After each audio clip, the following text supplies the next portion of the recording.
बिस्मिल्लाहिर्रहमानिर्रहीम। अस्सलामुअलैकुम dear 8th class के स्टूडेंट आज के लेक्चर में हम एक्सरसाइज 4.1 करेंगे मैथमेटिक्स की। जो लास्ट लेक्चर था उसमें हमने एक्सरसाइज 4.1 का क्वेश्चन नंबर 1 से लेकर 4 तक कर लिया था।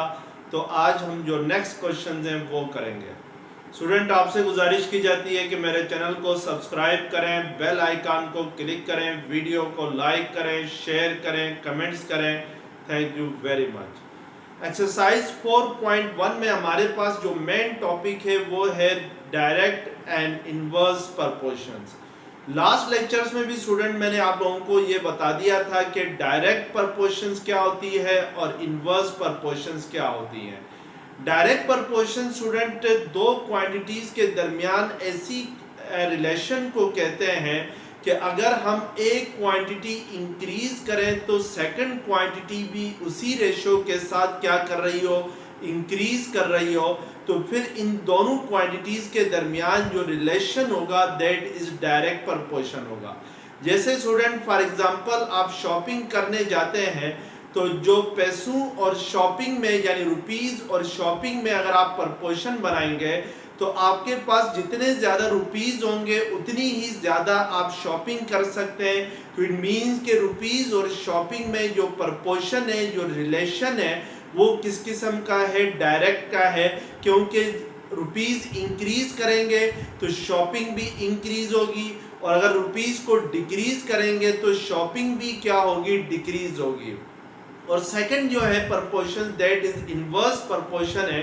इनवर्स प्रपोर्शन दो क्वांटिटीज के दरमियान ऐसे रिलेशन को कहते हैं कि अगर हम फर्स्ट क्वांटिटी को इंक्रीज करें तो सेकंड क्वांटिटी डिक्रीज कर रही हो, और अगर फर्स्ट क्वांटिटी को डिक्रीज करें तो सेकंड क्वांटिटी क्या कर रही हो, इंक्रीज कर रही हो। तो फिर इन दोनों क्वांटिटीज के दरमियान जो रिलेशन होगा that is called indirect proportions, या इसको हम इनवर्स प्रपोर्शंस कहते हैं। जैसे फॉर एग्जांपल स्पीड और टाइम में जो रिलेशन होता है दैट इज इनवर्स प्रपोर्शंस क्या होता है, क्योंकि अगर गाड़ी की स्पीड ज़्यादा होती है तो आपको अपने डेस्टिनेशन तक पहुंचने के लिए टाइम क्या लगेगा, कम लगेगा। तो इसका मतलब है कि स्पीड को इंक्रीज करेंगे तो कहीं पहुंचने के लिए हमें टाइम कम लगेगा, और अगर स्पीड डिक्रीज करेंगे तो टाइम क्या कर जाएगा, इंक्रीज कर जाएगा। तो इट मीन्स के टाइम और स्पीड में जो रिलेशन है वो क्या है, इनवर्स रिलेशन है, या इनवर्स प्रपोर्शन है, या इनडायरेक्ट प्रपोर्शन है। तो आज हम स्टूडेंट इस लेक्चर्स में हम क्वेश्चन नंबर 5 करेंगे एक्सरसाइज 4.1 का। तो क्वेश्चन नंबर 5 आपके पास है, If 20 people can do a work in 15 days, यानी यहाँ पे कह रहा है कि एक काम है जिसको 20 लोग जो है वो 15 डेज में यानी 15 दिनों में क्या करते हैं, कंप्लीट करते हैं।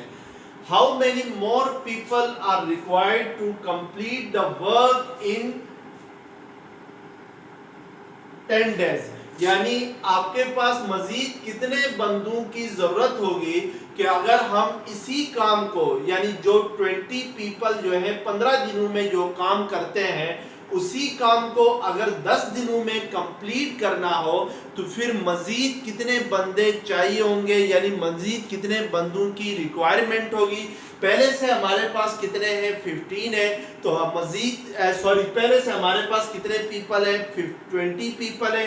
तो 10 डेज में इसको कंप्लीट करना हो तो फिर हमें मजीद कितने बंदों की रिक्वायरमेंट होगी। तो हमने जो चीज फाइंड करनी है स्टूडेंट, सबसे पहले आपने उसको लेट करना है x के इक्वल। तो हमने यहाँ पर ये फाइंड करना है यहाँ पे सबसे पहले कि अगर 10 डेज में उस काम को कंप्लीट करना हो तो कितने बंदे चाहिए होंगे। तो यानी मैंने ये फाइंड करना है, let the number of people to complete the work in 10 days is x, यानी जो नंबर ऑफ पीपल है जो 10 दिनों में ये काम कंप्लीट कर सकते हैं उसको हमने क्या नाम दिया, x का नाम दिया। अब हम स्टूडेंट टेबल बनाएंगे, टेबल में हम प्रपोर्शंस को सेट करेंगे। हम यहाँ पे ये देखेंगे कि जो दो क्वांटिटीज हमें गिवन है, हमें दो क्वांटिटीज क्या गिवन है, पीपल है यानी और क्या है, डेज है। तो इट मींस कि हमने पीपल और डेज में क्या बनाना है, पीपल और डेज में प्रपोर्शन बनाना है। तो पहले हम जो गिवन डेटा है उसके जरिए इस टेबल को फिल करेंगे। तो स्टार्टिंग में क्या है क्वेश्चन के, if 20 people can do a work in 15 days है। तो इट मींस कि अगर डेज 15 हो तो इस काम को कंप्लीट करने के लिए कितने बंदे चाहिए, 20 पीपल्स जो है वो 15 डेज में इस काम को कंप्लीट कर सकते हैं।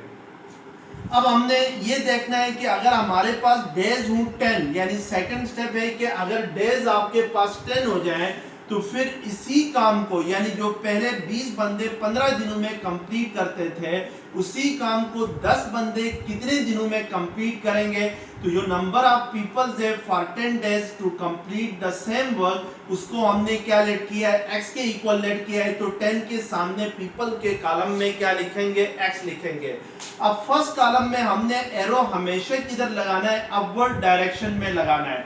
लेकिन जो सेकंड कॉलम है यानी जो डेज का कॉलम है, इसमें हमने पहले प्रपोर्शंस बनानी है, फिर उसके मुताबिक एरो लगाना है। अगर डायरेक्ट प्रपोर्शन हो डेज और पीपल में तो फिर सेकंड कॉलम में हमने एरो अपवर्ड डायरेक्शन में लगाना है, और अगर पीपल और डेज इनडायरेक्ट प्रपोर्शन या इनवर्स प्रपोर्शन में हो तो फिर सेकंड कॉलम में हमने एरो डाउनवर्ड लगाना है।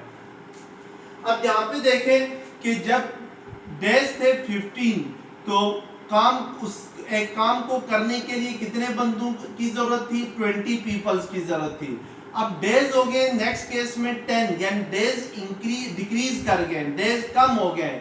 तो जाहिर सी बात है जब 10 दिन होंगे तो उसी काम को करने के लिए जो बंदे होंगे वो ज्यादा जरूरत होंगी। यानी एक काम है, अगर बंदे कम होंगे तो फिर आपके पास डेज कम होंगे तो फिर उस काम को 10 डेज में कंप्लीट करने के लिए ज्यादा बंदों की जरूरत होगी। तो इट मींस कि डेज डिक्रीज कर गए हैं तो पीपल क्या कर जाएंगे, इंक्रीज कर जाएंगे। तो इट मींस कि डेज और पीपल में जो प्रपोर्शन है वो क्या है, इनडायरेक्ट प्रपोर्शन है। तो सेकंड कॉलम में हम एरो किधर लगाएंगे, डाउनवर्ड डायरेक्शन में लगाएंगे। अब हमने यहाँ पर इसको सिंप्लीफाई करना है, तो फर्स्ट कॉलम में एरो अपवर्ड डायरेक्शन में, तो इसको हम x divided by 20 is equal to, second column में आपके पास एरो डाउनवर्ड डायरेक्शन में, तो 15 डिवाइडेड बाई क्या लिखेंगे, 10 लिखेंगे। यहाँ से x की वैल्यू फाइंड करेंगे तो 20 सेकंड साइड पे जाके 15 बाई 10 के साथ मल्टीप्लाई होगा, तो 0 0 से कैंसल, टू 15 जर क्या आ जाएगा, 30 पीपल आ जाएंगे। तो इट मींस के जो 10 डेज में जो बंदे इस काम को कंप्लीट करेंगे वो कितने होंगे, 30 पीपल होंगे। यानी अगर 30 पीपल होंगे तो 30 पीपल इन उसी काम को जो 20 बंदे 15 दिनों में कंप्लीट करते हैं उसको वो 10 दिनों में कंप्लीट करेंगे। लेकिन क्वेश्चन में उसने हमसे कहा हुआ है कि how many more people are required to complete the work, यानी मजीद कितने बंदों की जरूरत होगी अगर 10 दिनों में हमने ये काम करना हो। तो पहले से हमारे पास कितने बंदे थे, 15 थे। अब 10 दिनों में इस काम को कंप्लीट करने के लिए कितने बंदे चाहिए, 30 पीपल चाहिए। तो इट मींस कि पहले से 15 बंदे जो वर्कर थे वो ऑलरेडी हमारे पास थे, तो मजीद कितने और आ जाएंगे, तो 30 हो जाएंगे, 15 और आ जाएंगे तो 30 हो जाएंगे। तो इट मींस कि हम जो फाइंड कर सकते हैं कि more people required to complete the work, इसको कैसे फाइंड करेंगे कि जो हमारे पास 30 आंसर आ गया है इससे हम माइनस करेंगे पहले 20 पीपल थे, नॉट 15 पीपल थे, तो इसको 30 में से 20 माइनस करेंगे तो हमारे पास क्या आ जाएगा, 10 आ जाएगा। तो इट मींस के 10 दिनों में इस काम को कंप्लीट करने के लिए हमें मजीद 10 बंदे चाहिए, तो हम ये काम जो है वो 10 दिनों में कंप्लीट। अब क्वेश्चन नंबर 6 है, if 1 dozen egg cost ₹96, find the cost of 8 eggs. यहाँ पर आपसे क्वेश्चन में कह रहा है कि अगर 1 डजन एग्स की यानी अंडों की जो कीमत है वो 96 रुपीज हो तो फिर 8 एग्स की कीमत क्या होगी।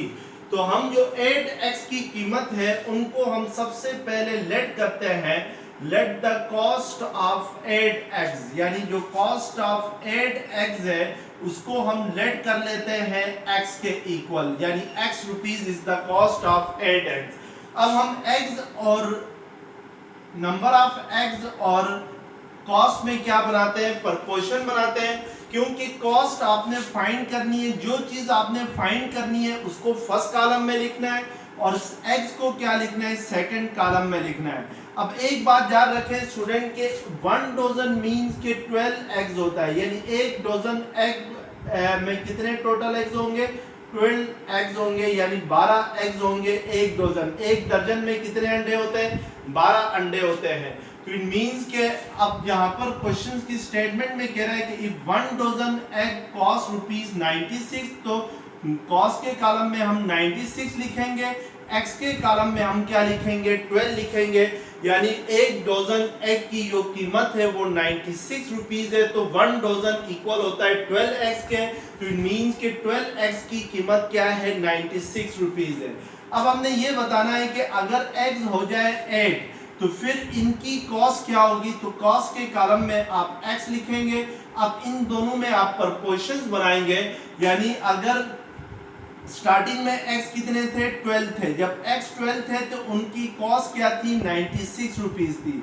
अब x डिक्रीज कर गए, यानी x कम हो गए, कितने हो गए, 8 हो गए। तो इट मींस कि फिर 8x की जो कीमत होगी, जो कॉस्ट होगी, वो भी क्या हो जाएगी, डिक्रीज कर जाएगी। तो इसका मतलब है कि x और कॉस्ट जो है वो एक दूसरे के डायरेक्ट प्रोपोर्शन है, यानी नंबर ऑफ x को डिक्रीज करते हैं तो कॉस्ट भी क्या हो जाती है, डिक्रीज हो जाती है। तो इसलिए हम सेकंड कॉलम में एरो अपवर्ड डायरेक्शन में लगाएंगे। अब x बाई 96 इक्वल आ जाएगा किसके, 8 बाई 12 के इक्वल आएगा। यहां से x is equal to 8 by 12 multiply by 96 हो जाएगा। तो अब आप इसको मल्टीप्लाई करते हैं तो 12 8 जर क्या होता है, 8 2 जर 16, 1 कैरी गया, 8 1 जर 8 प्लस 1 9 होता है, तो 12 8 जर 96 होता है, 8 8 जर क्या होता है, 64 होता है। तो इट मींस कि जो 8x की जो कॉस्ट होगी वो क्या होगी, 64 रुपीज होगी, यानी x हमारे पास क्या आ गया है, 64 आ गया है। तो x किस चीज को रिप्रेजेंट कर रहा है, कॉस्ट ऑफ 8x को रिप्रेजेंट कर रहा है। तो x। क्वेश्चन नंबर 7 है 18 people complete a work in 10 days, यानी 18 बंदे हैं जो एक काम को 10 दिनों में क्या करते हैं, कंप्लीट करते हैं। How many people are required to complete 1/3 of the same work, यानी अगर उसी काम का 1/3 हो तो फिर उसको कंप्लीट करने के लिए कितने बंदों की जरूरत होगी। 1/3 का मतलब होता है स्टूडेंट के एक काम है उसको अगर हम 3 इक्वल पार्ट्स में डिवाइड कर दें तो फिर जो 3 पार्ट्स में से एक पार्ट जो होता है दैट इज कॉल्ड 1/3। जैसे लेट्स सपोज हमारे पास यहाँ पर एक काम है, यानी 1 वर्क है, और अगर मैं इस एक काम को इस रेक्टेंगल के जरिए रिप्रेजेंट करता हूँ और इस रेक्टेंगल को मैं 3 इक्वल पार्ट्स में क्या करूँ, डिवाइड कर दूँ, तो जो 1 पार्ट होगा, यानी there are 3 parts of the work, और 1/3 मींस के 3 आउट ऑफ 1, यानी 1/3 का क्या मतलब होता है कि 1/3 का मतलब होता है 1 out of 3, 1 out of 3, not 3 out of 1, 1 out of 3, यानी एक काम का तीसरा हिस्सा। तो जैसे मैं इस एक रेक्टेंगल से इस वर्क को हमने रिप्रेजेंट किया है, तो ये जो फिलिंग पार्ट्स होगा, यानी this is the 1/3 of the total work कहलाएगा। तो इट मींस कि इस 1/3 वर्क को करने के लिए कितने बंदे चाहिए ये हमने बताना है। तो सबसे पहले हम यहाँ पे लेट करेंगे, लेट द रिक्वायर्ड मैन, यानी जो रिक्वायर्ड पीपल है जो 1/3 ऑफ द वर्क को कंप्लीट करेंगे उसको हम क्या लेट करेंगे, x के इक्वल लेट करेंगे। अब स्टूडेंट हमने टेबल बनाना है और टेबल में 2 कॉलम बनाने हैं और दोनों कॉलम में वो चीजें, दोनों कॉलम में आपने उन दो क्वांटिटीज के दरमियान प्रपोर्शंस बनानी है, जिसके लिए आज जो के क्वेश्चंस में आपके पास गिवन है। अब क्वेश्चंस में आपके पास जहाँ पे 3 क्वांटिटीज है। फर्स्ट क्वांटिटी पीपल है, सेकंड क्वांटिटी वर्क है, थर्ड क्वांटिटी जो है वो डेज है। तो इट मीन्स के आपने डेज को क्या करना है, इसमें इग्नोर करना है। डेज आपने नहीं लेना है, आपने पीपल और वर्क में क्या बनाना है, रिलेशंस बनानी है। तो हम फर्स्ट कॉलम में पीपल लिखेंगे, सेकंड कॉलम में हम क्या लिखेंगे, वर्क लिखेंगे। अब यहाँ पे देखें, जब वर्क था 1, अब वर्क का मतलब होता है एक काम। तो एक काम जब था तो उस वक्त उस काम को कंप्लीट करने के लिए कितने बंदे चाहिए थे, 18 पीपल चाहिए थे। यानी 18 people complete a work in 10 days. एक काम है जो कि 18 बंदे जो है वो 10 दिनों में क्या करते हैं, कंप्लीट करते हैं। तो अब हमने यहाँ पे ये बताना है कि how many peoples are required to complete 1/3 of the same work. यानी उसी काम का 1/3 कंप्लीट करने के लिए 1/3 वर्क को हम किससे रिप्रेजेंट करते हैं, 1/3 वर्क को हम 1/3 के साथ रिप्रेजेंट करते हैं।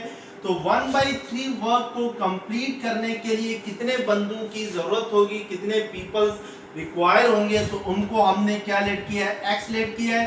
अब फर्स्ट कॉलम में हम एरो अपवर्ड डायरेक्शन में लगाएंगे, सेकंड कॉलम में एरो लगाने के लिए हम चेक करेंगे कि पीपल और वर्क के दरमियान कौन सा प्रोपोर्शन बनता है। जब वर्क था 1 तो पीपल कितने चाहिए थे, 18 चाहिए थे। अब वर्क हो गया है 1/3, यानी 1/3 मींस के वर्क डिक्रीज कर गया है, कम हो गया है। पहले ये सारा काम था, ए से बी तक ये सारा काम था, अब जस्ट ए से सी तक ये काम आ गया है। This is the 1/3 of the total work. यानी जो टोटल वर्क है उसका 1/3 है। तो इट मींस कि वर्क डिक्रीज कर गया है, 1/3 हो गया है। तो अब जो बंदे चाहिए वो भी क्या चाहिए होंगे, उसको कंप्लीट करने के लिए, 1/3 वर्क को कंप्लीट करने के लिए वो भी कम चाहिए होंगे, यानी डिक्रीज कर जाएंगे। अगर वर्क डिक्रीज होगा तो पीपल भी डिक्रीज होंगे। तो इट मींस के वर्क और पीपल डायरेक्ट प्रोपोर्शन है। तो हम एरो सेकंड कॉलम में अपवर्ड लगाएंगे। अब इसको हम x divided by 18 is equal to 1/3 divided by 1 लिख सकते हैं। तो ये x divided by 18 is equal to 1/3 divided by 1 को 1/3 ही लिखते हैं। अब यहाँ से हम x फाइंड करेंगे तो 18 सेकंड साइड पे जाके 1/3 के साथ मल्टीप्लाई होगा। तो 3 6 क्या आ जाएगा, 18, तो 6 1 6। तो इट मींस के 1/3 ऑफ द वर्क को कंप्लीट करने के लिए जो पीपल रिक्वायर होंगे, वो कितने पीपल रिक्वायर होंगे, 6 पीपल रिक्वायर होंगे to complete the 1/3 of the same work. यानी उसी काम का 1/3 कंप्लीट। क्वेश्चन नंबर 8 है, 4000 bricks cost ₹25,000. What is the cost of 9000 bricks? यानी 4000 जो ईंटों की कीमत है वो 25,000 है, 25,000 है। तो आपने ये बताना है कि अब ब्रिक्स यानी ईंटें जो है वो 9000 हो जाए तो इनकी कीमत क्या होगी। तो हम यहाँ पे सबसे पहले लेट करेंगे, let the cost of 9000 bricks, यानी जो 9000 ब्रिक्स है, जो ईंटें हैं, उनकी कॉस्ट को हम लेट करेंगे x के इक्वल। अब कॉस्ट और नंबर ऑफ ब्रिक्स के दरमियान हम क्या बनाएंगे, प्रोपोर्शंस बनाएंगे। तो सेकंड कॉलम में हम लोग कॉस्ट लिखेंगे क्योंकि हमने कॉस्ट फाइंड करनी है। फर्स्ट कॉलम में हम नंबर ऑफ ब्रिक्स लिखेंगे। अब ब्रिक्स जब होती हैं 4000 यानी 4000 होती हैं तो उनकी कॉस्ट क्या होती है, 25,000 रुपीज होती है। और अब नेक्स्ट ब्रिक्स को आपने क्योंकि कॉस्ट फाइंड करनी है, जो आपने कॉस्ट जो फंक्शन फाइंड करना हो उसको फर्स्ट कॉलम में रखना है, जो गिवन हो उसको सेकंड कॉलम में रखना है। अब जब ब्रिक्स होती हैं 4000 तो उनकी कॉस्ट क्या होती है, 25,000 रुपीज होती है। अब ब्रिक्स सेकंड केस में ब्रिक्स हो गई है 9000, तो 9000 की कॉस्ट को हमने क्या लेट किया है, x के इक्वल लेट किया है। फर्स्ट कॉलम में हमने एरो अपवर्ड डायरेक्शन में लगाना है। अब सेकंड कॉलम में एरो किधर लगाएंगे, इसके लिए प्रोपोर्शन बनाएंगे। जब ब्रिक्स थी 4000 तो उनकी कॉस्ट यानी कीमत थी 25,000। अब ब्रिक्स हो गई है 9000, यानी ब्रिक्स इंक्रीज कर गई है 4000 से, तो फिर कॉस्ट भी ऑब्वियसली क्या कर जाएगी, इंक्रीज हो जाएगी, बढ़ जाएगी। तो इट मींस के ये डायरेक्ट प्रपोर्शन में कॉस्ट एंड ब्रिक्स, तो इसलिए हम सेकंड कॉलम में एरो अपवर्ड डायरेक्शन में लगाएंगे। तो अब ये x divided by 25,000 is equal to 9,000 divided by 4,000 हो जाएगा। इसको सिंप्लीफाई करेंगे तो ये आपके पास जीरोस कैंसिल हो जाएंगे। 25,000 सेकंड साइड पे जाके 9/4 के साथ क्या हो जाएगा, मल्टीप्लाई हो जाएगा। तो अब इसको अगर मल्टीप्लाई करते हैं तो 4 5 20, 4 6 24, 1 कैरी आ गया, 4 2 8 2, 4 5 20, 0 9 0 9 5 45, तो 4 कैरी जाएगा, 9 2 16 प्लस 4 क्या होगा 22 कैरी गया, 9 6 54 प्लस 2 56 आ जाएगा। तो इट मींस कि जो 9000 ब्रिक्स की जो कॉस्ट होगी वो क्या होगी 56,050 रुपीज होगी। तो इस तरीके से हम लोग 9000 ब्रिक्स की क्या फाइंड करेंगे, कॉस्ट फाइंड करेंगे। नेक्स्ट लेक्चर्स में हम इंशाल्लाह एक्सरसाइज 4.2 करेंगे।